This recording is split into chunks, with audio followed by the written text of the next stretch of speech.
Brexit or the loss of Middle Eastern markets or the rest, is the fast evolving impact of the world of digital on the businesses that we own.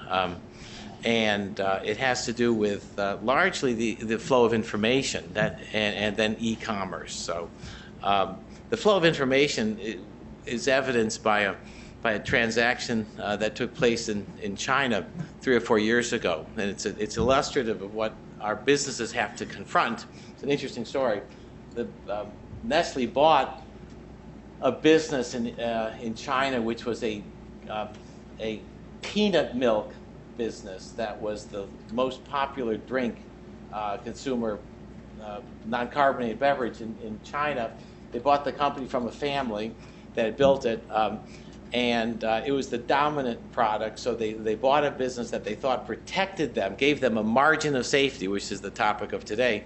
They thought that they picked up a margin of safety from the brand and from the cultural commitment to that product.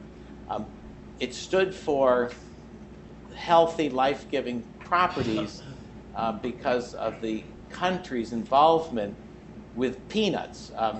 In the 1960s, 60 million Chinese died of starvation because Chairman Mao failed to get the proper MIS message up from the fields that the crops were all dead. The Chinese are really good at, well, I shouldn't be generalizing, but the companies I work with who talk about the difficulties they have in China operating is that you can never get negative news to filter up. And in Mao's case, the negative news never filtered up because the farmer said the plants are fine and the regional director said the plants are fine, and all the way up to the top, and then along came the failed harvest and 60 million plus Chinese starved to death. Many survived by the luck of having access to very cheap protein through peanuts, so they revered this drink. And they bought the company. Nestle bought the company that made it, and they thought that they were secure in the brand and the category, and more importantly, they were secure in the route to market, which is one of the real deciding features that you have globally, especially in developing emerging markets. You have the route to market, you win, because competitors can't get their products into the villages that you serve. So there they were. Along came the smartphone, and before you know it, in the most remote markets in China, the next generation looked at the smartphone and looked at Beverly Hills and looked at what people were drinking, and they didn't see green tea with peanut sauce in it. They saw vitamin water, Fiji water, any number of things. And that generation's tastes, for the first time in 50 years, were transformed from what had been a dependable branded product with market leadership to something that was completely absent in the market. It became, the smartphone develops a new awareness and in fact a new demand.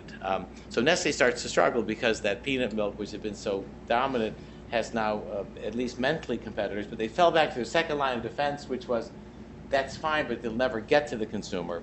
We still have route to market on our side with the business that they bought. And then they realized that next to the smartphone, where they saw the brand, there's a button that said Alibaba Deliver. And so there it went. I mean, there's the second line of defense. And so digital is something that's a force that's very unsettling, and it's moving retail power around, and it's moving the consumer around at a speed that's been unprecedented. And in Nestle's case, they now have to rethink the entirety of the business that they bought, and they have to do that while still burdened by the acquisition costs.